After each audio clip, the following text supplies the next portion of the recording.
Hello guys, welcome to my YouTube channel. So இந்த video எதுக்காகன்னு பார்த்தீங்கன்னா, பஞ்சாயத்து செக்ரட்டரி இன்டர்வியூவோட ஃபைனல் ஒரு 1 பேஜ் ரிவிஷன். அது இல்லாமல் ஃப்ரீ பிடிஎஃப் நான் எல்லா டாப்பிக்குமே கவர் பண்ணிட்டேன். ஸோ அந்த பிடிஎஃப் எப்படி டவுன்லோட் பண்ணுறது ரெண்டுமே சொல்லிடுறேன். ஸோ வாங்க வீடியோக்குள்ளே போயிடலாம். ஸோ அண்ட் வீடியோ எண்டில் கடைசியாக ஒரு டிப் மாதிரி கொடுத்துருக்கேன், இன்டர்வியூ எப்படி பெர்ஃபார்ம் பண்ணணும்னு. ஸோ அதையுமே இப்போ ஃப்ரீ பிடிஎஃப்ல படிச்சுக்கிறேன், வீடியோ தேவையில்லைங்கிறவங்க கடைசியாக டிப் மட்டும் பார்த்துக்கோங்க. ஃபஸ்ட்டு நான் வீடியோ ஸ்டார்ட் பண்ணுறதுக்கு முன்னாடி உங்கள் எல்லாருக்குமே ஒரு பெரிய தேங்க்ஸ் சொல்லிக்கிறேன். ஸோ நான் இந்த சேனல் ஆரம்பித்து இன்னும் 1 மந்த் கூட ஃபுல்லாக கம்ப்ளீட் ஆகலை. ஸோ அதுக்குள்ளே வந்து இவ்வளோ 2500 ப்ளஸ் சப்ஸ்கிரைபர் வந்திருக்கு. ஸோ எல்லாருக்கும் ரொம்ப ரொம்ப தேங்க்ஸ். ஸோ இந்த பஞ்சாயத்து செக்ரட்டரியோட ஜேர்னியில் எனக்கு தெரிஞ்சு இதுதான் ஒரு கடைசி வீடியோ இந்த வருஷத்தோடு தான் இருக்கும். ஸோ இதுக்கப்புறம் மார்க் டெஸ்ட் 2 வேணும்னா மட்டும் சொல்லுங்கள், அதை நான் பண்ணுறேன். ஸோ அதே மாதிரி இன்னொரு முக்கியமான விஷயம் வந்து கண்டிப்பாக இது வரைக்கும் சப்ஸ்கிரைப் பண்ணாதவங்க பண்ணிட்டு பாருங்கள், அதுதான் என்னை மோட்டிவேட் பண்ணும். ஸோ இந்த உங்களோட பஞ்சாயத்து செக்ரட்டரி ஜேர்னியில் 1% ஆச்சும் நான் கான்ட்ரிபியூஷன் பண்ணியிருப்பேன்னு நம்புகிறேன். ஸோ கான்ட்ரிபியூஷன் பண்ணியிருந்தேன்னா கண்டிப்பாக கமெண்ட் பண்ணுங்கள். ஸோ எல்லாருக்குமே ஆல் த பெஸ்ட். இன்டர்வியூ நல்லா பண்ணுங்கள். கண்டிப்பாக வந்து இன்டர்வியூ எப்படி இருக்குங்கிற ஃபீட்பேக் எனக்கு இன்ஸ்டாகிராமில் சொல்லுங்கள். அதே மாதிரி செலக்ட் ஆகிட்டிங்கன்னா கண்டிப்பாக வந்து எனக்கு இன்ஸ்டாகிராமில் டெக்ஸ்ட் பண்ணுங்கள். செலக்ட் ஆன எல்லாரும் கண்டிப்பாக ஃபர்ஸ்ட் மந்த் சேலரியில் எனக்கு நீங்கள் ஏதாச்சும் செய்யணும். ஸோ வாங்க வீடியோக்குள்ளே போயிடலாம். ஃபஸ்ட்டு பார்த்தீங்கன்னா, என்னென்ன டாபிக் நான் இந்த பிடிஎஃப் எல்லாத்துலேயுமே கவர் பண்ணியிருக்கேன்னு தான் சொல்லியிருக்கேன்.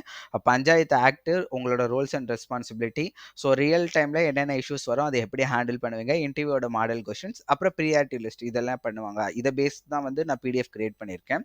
ஸோ ஒரு ரிவிஷன் மாதிரி போய்டும். ஃபஸ்ட்டு பஞ்சாயத்து ஆக்ட் வந்து 73வது சட்ட திருத்தத்தில் கொண்டு வரப்பட்டது தான் பஞ்சாயத்து ஆக்ட். 1992 வந்து அந்த 73வது சட்ட திருத்தம் ஒன்று கொண்டு வந்தாங்க. அதில் தான் பஞ்சாயத்து ஆக்ட்டுங்கிற ஒன்றே இன்ட்ரடியூஸ் பண்ணாங்க.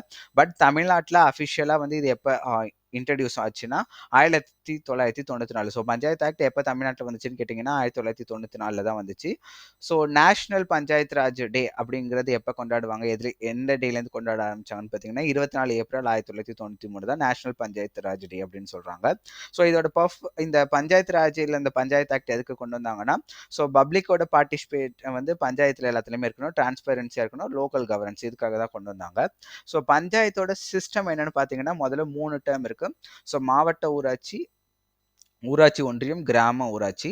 ஸோ ஊராட்சி ஒன்றியம்னு ஒன்றுமே கிடையாது, உங்கள் அந்த தாலுக்கா வைஸ் சொல்வீங்க பார்த்தீங்களா, அதுதான். ஸோ அதோட ஹெட் யாருன்னு கொடுத்துருக்கேன். மாவட்டத்துக்கு டிஸ்ட்ரிக்ட் யார் அப்படின்னு பார்த்தீங்கன்னா பஞ்சாயத்து சேர்மன். பஞ்சாயத்து பிளாக்குக்கு யாருக்குன்னு அந்த பஞ்சாயத்து யூனியனுக்கு யாருன்னு பார்த்தீங்கன்னா யூனியன் சேர்மன் ப்ளஸ் பிடிஓ இருப்பாங்க. வில்லேஜுக்கு பிரசிடென்ட் ப்ளஸ் செக்ரட்டரி. ஸோ உங்களோட ஜாப் எப்படின்னா, இந்த செக்ரட்டரின்னு வருது பார்த்தீங்களா, அந்த செக்ரட்டரிக்காக தான் இந்த ஒர்க் நடக்குது இப்போ. ஸோ இந்த இன்டர்வியூ ப்ராசஸ் போயிட்டு இருக்கு. ஸோ கீ ஃபேக்ட்ஸ் என்னென்னு பார்த்துருவோம். மொத்தம் வந்து 12,525 வில்லேஜ் இருக்கு நம்ம தமிழ்நாட்டில். ஸோ இப்போ இருக்கிற கரண்ட் மினிஸ்டர் யாருன்னா திரு ஐ பெரியசாமி. ஸோ மென்ஷன் பண்ணுறப்ப திரு அப்படின்னு போட்டு தான் மென்ஷன் பண்ணணும், யார் நேமாக இருந்தாலும். பொலிட்டிக்கலி உங்களுக்கு அந்த பார்ட்டி பிடிக்குது பிடிக்கலங்கிறத தாண்டி ஒரு ரெஸ்பெக்ட் வந்து அவங்களோட போஸ்டிங்க்கு கண்டிப்பாக யாராக இருந்தாலும், இப்போ ஏடிஎம்கே டிஎம்கே யாராக இருந்தாலும் கொடுங்க. ஸோ அடுத்தது வந்து ஸ்டேட் ஹெட் குவார்ட்டர்ஸ் எங்கே இருக்குன்னு பார்த்தீங்கன்னா சென்னை செக்ரட்டரியேட்டில் இருக்குது. ஸோ டாப் அட்மினிஸ்ட்ரேட்டிவ் அத்தாரிட்டி உங்களோட பஞ்சாயத்துக்கு டாப் அத்தாரிட்டி யாருன்னு பார்த்தீங்கன்னா டிஸ்ட்ரிக்ட் கலெக்டர் தான். ஸோ அடுத்தது பார்த்தீங்கன்னா பஞ்சாயத்து ஆஃபீஸோட செட்டப் சொல்லிடுறேன். ஃபஸ்ட்டு வந்து பிரசிடென்ட் தான். அவர் தான் வந்து லீடர்ஷிப்பு, ஏதாச்சும் ஒரு டாக்குமெண்ட்டில் சைன் போடுறதா இருக்கட்டும், ஏதாச்சும் ஒரு முடிவு இருக்கட்டும், எல்லா அத்தாரிட்டியுமே ஃபஸ்ட்டு பிரசிடென்ட்டு. அடுத்தது வைஸ் பிரசிடென்ட் வந்து பிரசிடென்ட்டுக்கு சப்போர்ட் பண்ணுவாங்க. அடுத்தது வார்டு மெம்பர்னு இருப்பாங்க. ஸோ வில்லேஜ் சைடில் இருக்கவங்களுக்கு தெரியும், மோஸ்ட்லி ஒரு பஞ்சாயத்துன்னு எடுத்துட்டிங்கன்னா ஒரு 7-8 வார்டு இருக்கும். ஸோ வார்டு இந்த 3 போஸ்டிங்குமே யாருன்னா எலெக்ஷன் வச்சு வரவங்க தான். எலெக்ஷன் இல்லாமல் ஒரு பஞ்சாயத்துக்கு மெயின் ஆள் யாருன்னு பார்த்தீங்கன்னா பஞ்சாயத்து செக்ரட்டரி. நீங்கள் தான் வந்து எல்லா விஷயத்தையுமே ரெக்கார்ட் பண்ணணும். ஸ்கீம்ஸ் என்னென்ன வந்திருக்கு, அதோட டீட்டெயில்ஸ், அமௌண்ட்டு எல்லாத்தையுமே வந்து நீங்கள் தான் வந்து மெயின்டைன் பண்ணுற மாதிரி இருக்கும். இந்த நீங்கள் மெயின்டைன் பண்ணுற இது எல்லாத்தையுமே அப்ரூவ் பண்ணுறது யாருன்னு பார்த்தீங்கன்னா பிடிஓ தான் வந்து அப்ரூவல். ஸோ உங்களை கண்காணிச்சிட்டு இருக்கிறது தான் பிடிஓட வேலை. கலெக்டர் என்ன பண்ணுவார்னா, மொத்தமாக டிஸ்ட்ரிக்டில் இருக்க எல்லா பஞ்சாயத்தையும் அவர் தான் வந்து இன்ஸ்பெக்ட் பண்ணுவார். ஸோ டெய்லி பஞ்சாயத்து அந்த ஆஃபீஸோட ஒர்க் என்னென்னு பார்த்தீங்கன்னா, டேக்ஸ் கலெக்ட் பண்ணணும்.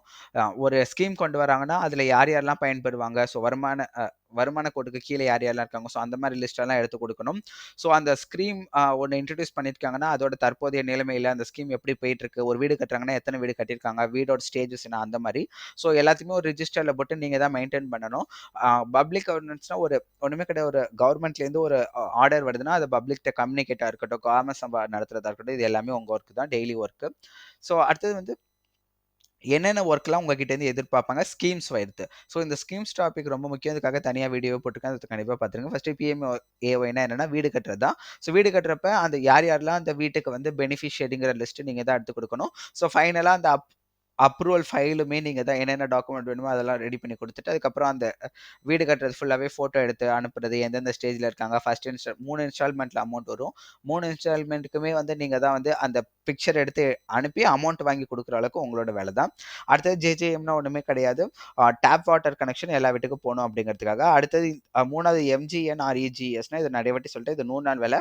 100 நாள் வேலையில வந்து உங்களோட மெயின் வேலை என்னன்னு பார்த்தீங்கன்னா, அந்த அட்டெண்டன்ஸ் போடுறது, யார் யார் வந்திருக்காங்களோ அவங்களோட டீட்டெயில்ஸ்லாம் என்டர் பண்றது, அவங்க எல்லாத்துக்கும் பேமெண்ட் போற அளவுக்கு உங்களோட வேலை தான். இது அஃபிஷியல் போர்ட்டல்ல நீங்க வந்து செக் பண்ணுவீங்க. இத எப்படி உங்க ஊர்ல 100 நாள் வேலையில யார் யாரெல்லாம் பெனிஃபிஷியரி லிஸ்ட் இருக்கா அப்படிங்கிற விஷயம்லாம் நீங்க எவ்வளோ சம்பளம் அப்படிங்கிறது விஷயம்லாம் தெரிஞ்சுக்கணும்னா, ஆல்ரெடி அந்த பே ஸ்லிப் ஆஃப் 100 நாள் வேலை அப்படின்னு ஒரு வீடியோ போட்டுட்டேன். அத போய் பார்க்குறவங்க இன்ட்ரஸ்டிங்கா இருக்கும். பார்த்து தெரிஞ்சுக்கோங்க. ஸோ இன்னொரு இந்த ஜேஜேஎம்மோட இன்னொரு முக்கியமான விஷயம் பார்த்தீங்கன்னா, டேப் வாட்டர் கனெக்ஷன் எல்லா வீட்டுக்கும் போயிடும். அதுல ஏதாச்சும் புகார் இருந்தா உங்கள்ட்ட தான் வந்து தெரிவிப்பாங்க. அடுத்தது வந்து எஸ்ஹெச் ஜெனோனமில அந்த பெண்கள் சுய உதவிக்குழு இருக்காங்க பார்த்தீங்களா? அந்த குழு ஆரம்பிக்கிறதுக்கான அந்த டாக்குமெண்ட்ஸ் எல்லாமே ரெடி பண்ணி, நீங்க கலெக்டர் கிட்டயோ, பிடிஓ கிட்டயோ சப்மிட் பண்ண வேண்டியது உங்களோட தான். அடுத்தது எஸ்பிஎம்னா அதாவது ஸ்வச் பாரத் ஸ்கீம். அதுல வந்து அந்த டாய்லெட் கன்ஸ்ட்ரக்ஷனுக்கு இந்த இடத்துல கட்டலாமா? அதுக்கான வெரிஃபிகேஷன் எல்லாமே பண்ணி நீங்க தான் குடுக்கணும். ஸோ அடுத்தது வந்து லாஸ்ட் மினிட் டிப்ஸ். ஸோ இதுதான் பேசிக். ஸோ இதோட பிடிஎஃப் எல்லாமே வந்து அது பிடிஎஃப் பத்தி நான் சொல்லிடுறேன். பிடிஎஃபோட லிங்க் எல்லாமே டிஸ்கிரிப்ஷன்ல இருக்கு.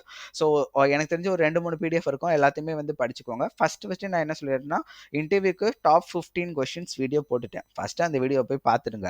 அடுத்தது பார்ட் 2 வீடியோ, பார்ட் 3 வீடியோல பார்த்துட்டு, அதுக்கப்புறம் ஃபர்ஸ்ட் அட்லீஸ்ட் பார்ட் 1 ஆச்சும் பாருங்க. அதுக்கப்புறம் வந்து இந்த பிடிஎஃப் ஒரு தடவ போங்க. பிடிஎஃப்ல நெறையா இருக்கும் அப்படின்னு நெனச்சீங்கன்னா, நான் உங்களுக்கு சொன்னா தான் புரியும் அப்படின்னு நெனச்சீங்கன்னா, எல்லா கொஸ்டின்ஸுமே நான் ஆல்ரெடி சொல்லிட்டேன். ஸோ அடுத்தது மார்க் டெஸ்ட் வேணாலும் கண்டிப்பா கமெண்ட் பண்ணுங்க. ஸோ ஃபர்ஸ்ட் இன்டர்வியூவோட டிப் போயிடும். ஒரு கொஸ்டின் கேட்டாங்கன்னா, அந்த கொஸ்டினுக்கான ஆன்சர் என்னவோ அத ஷார்ட்டா, போல்டா சொல்லுங்க. சும்மா வளவளன்னு பேச வேண்டாம். அடுத்து ஏன்னா நீங்க பேசுறதுலேருந்து தான் உங்களுக்கு அடுத்த கொஸ்டின் வரும். உங்களுக்கு புரியுதுங்களா? இப்போ ஒரு 100 நாள் வேலைக்கு அ எத பேஸ் பண்ணி சூஸ் பண்ணுவாங்கன்னு பார்த்தீங்கன்னா, இப்போ புவர் ஃபேமிலி அப்படின்னு சொல்லிட்டீங்கன்னா, அந்த இது யார் யாரெல்லாம் வருமான கோட்டுக்கு கீழ இருக்காங்களோ, அந்த யார் யாருக்கெல்லாம் வந்து அமௌண்ட் கம்மியா சம்பாரிக்கிறாங்களோ, அவங்களுக்கு அப்படின்னு சொல்லிட்டீங்கன்னா, அது அதோட முடிஞ்சிரும். நீங்க அத பத்தி நெறைய எக்ஸ்ப்ளனேஷன் குடுக்குறப்ப, அதுலேருந்து ஒரு கொஸ்டின் எடுத்து, அந்த கொஸ்டின் திரும்பி உங்கள்ட்ட கேட்பாங்க. ஸோ என்ன வேர்ட்ஸ் யூஸ் பண்றீங்க, என்ன வார்த்தை விட்றீங்கங்கிறத ரொம்ப ரொம்ப தெளிவா இது பண்ணுங்க. அதே மாரி ஆ நெறைய மித் இருக்கும். இப்ப நீங்களே பார்த்தீங்கன்னா, நெறைய பேர் வந்து காசு குடுத்து தான் இந்த வேலைய வாங்குறாங்கன்னு சொல்றாங்க. ஸோ காசு குடுத்து தான் உண்மையிலேயே வாங்குறாங்களான்னு நமக்கு தெரியாது. ஸோ அந்த மாரி வந்து ஒரு பொய்யான இதெல்லாம் சொல்லாதீங்க. என்ன ஃபேக்ட்டோ அந்த ஃபேக்ட் மட்டும் சொல்லுங்க. ஸோ ஏன்னா இது வந்து கவர்ன்மெண்ட் ஜாப். கவர்ன்மெண்ட்ட நீங்க பேசுறப்போ உங்கள்ட்ட இருந்து கவர்ன்மெண்ட் ஆஃபீசருக்கான அந்த எலிஜிபிலிட்டி உங்கள்ட்ட இருக்கா அப்படிங்கிறத பேசிக்கா செக் பண்ணுவாங்க.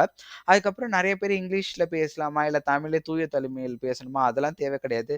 சிம்பிளா நார்மலான தமிழ் பேசினாலே போதும். இப்ப நான் எப்படி பேசுறேன்? இங்கிலீஷ் வேர்ட்ஸ் போட்டு, போட்டு அங்கங்க பேசுறேன். அந்த மாரி நீங்க யூஸ் பண்ணுங்க போதும்.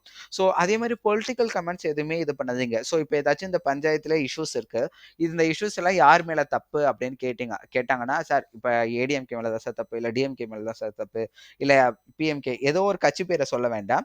ஸோ ஜெனரலா சார் இது வந்து எல்லாருமே வந்து இதுக்கு பொறுப்பேத்துக்கணும். ஸோ பஞ்சாயத்தா வில்லேஜ் பீப்பிளா இருக்கட்டும், ஆஃபீஸரா இருக்கட்டும் எல்லாரும் சேர்ந்து தான் அந்த பஞ்சாயத்த வந்து நெக்ஸ்ட் ஸ்டேஜ்க்கு கொண்டு போ முடியும். ஸோ இந்த மாரியான ஒரு ஆன்சர்ஸ் தான் உங்கள்ட்டருந்து அவங்க எதிர்பார்ப்பாங்க. சார் இது வந்து இந்த ஆட்சி சரியில்ல சார். அதனால தான் அப்படின்லாம் நீங்க சொல்லக்கூடாது. அடுத்தது வந்து அட்ரஸ் பேனல்லாம் அங்க 3 பேர்ல 2 பேர்ல ஒருத்தர் இருந்தா கூட இன்டர்வியூ எடுப்பாங்க பார்த்தீங்களா? ஃபர்ஸ்ட்டு போன உடனே அ இப்ப நீங்க மார்னிங்கே போறீங்கன்னா, குட் மார்னிங் சார் சொல்ட்டு நான் உட்காரட்டா கேளுங்க. கேட்டுட்டு சார் உட்காரலாமா? அப்படின்னு கேட்டுட்டு உட்காருங்க அப்படின்னு சொன்னோம்னா, அதெல்லாம் ஒரு கெஸ்டர் தான். ஸோ அவங்கள வந்து கொஞ்சம் மரியாதையோட சார் போட்டு பேசுங்க. ஒரு பேர் வந்து ஒரு மினிஸ்டர் பேரோ, சீஃப் மினிஸ்டர் பேரோ சொன்னீங்கன்னா, கண்டிப்பா அதுக்கு அவங்களுக்கான ரெஸ்பெக்ட் கண்டிப்பா குடுங்க. ஸோ நெக்ஸ்ட் வீடியோ லோடிங் நான் எதுக்கு போடுறேன்னா, ஆக்சுவலி பஞ்சாயத்து செக்ரட்டரி கிடையாது. விவோ அசிஸ்டன்ட் பத்தி தான் மோஸ்ட்டா அடுத்த வீடியோ இடும். மார்க் டெஸ்ட் வேணும்னா மட்டும் கமெண்ட் பண்ணுங்க. இன்னொரு முக்கியமான விஷயம் சொல்லிர்றேன். ஸோ வந்து இவ்வளோ நாள் நீங்க ஆல்ரெடி வேற ஒரு ஜாப்ல இருந்திருப்பீங்க. ஸோ உங்களுக்கே தெரியும் நெறைய பேருக்கு அப்ளை பண்ணி இந்த வேலைக்கு கிடைக்கலன்னு நெறைய பேர் இன்டர்வியூவே கிடைக்கலன்னு கமெண்ட்ஸ் பண்ணிட்டு இருக்காங்க. ஸோ எங்க அம்மா ஒரு விஷயம் எப்பவுமே சொல்லிட்டு இருப்பாங்க. ஒரு விஷயம் வந்து ட்ரை பண்ணு. உனக்கு அது கிடைக்கணும்னு இருந்தா கண்டிப்பா கிடைக்கும். இல்லன்னா வந்து அடுத்த விஷயத்துக்கு ட்ரை பண்ண ஆரம்பிச்சுரு. அதையே நம்பிட்டு அதிலேயே உட்காராதன்னு. ஸோ இன்டர்வியூக்கு நல்லா ப்ரிப்பேர் பண்ணுங்க, எழுதுங்க. ஒருவேளை இந்த இன்டர்வியூல நீங்க செலக்ட் ஆகி கவர்ன்மென்ட் ஆஃபீஸரா போனீங்கன்னா, ஆல் தி பெஸ்ட். அப்படி இல்லன்னா அடுத்த வேலைக்கு ட்ரை பண்ணுங்க. So in Tamil we used to say ஒரு ஹேர் கட்டி மலைய இழுக்கிறோம். வந்தா மலை, போனா ஹேர் தான். ஸோ அதனால எல்லாருமே வந்து ஆல் தி பெஸ்ட். ஸோ ஜாலியா ப்ரிப்பேர் பண்ணிட்டு போய் பண்ணிட்டு வாங்க. ஒரு இன்டர்வியூ எப்படி நடக்கும்? அந்த மாரி எல்லா விஷயமும் ஜாலியா வந்து ட்ரை பண்ணுங்க. ஸ்மைலோட போல்டா ஆன்சர் சொல்லுங்க எதா இருந்தாலும். ஸோ கண்டிப்பா வந்து முடிச்சுட்டு ஃபீட்பேக் கமெண்ட் வந்து Instagramலயோ இல்ல YouTubeலயோ கமெண்ட் பண்ணுங்க. ஸோ பாய் பாய்.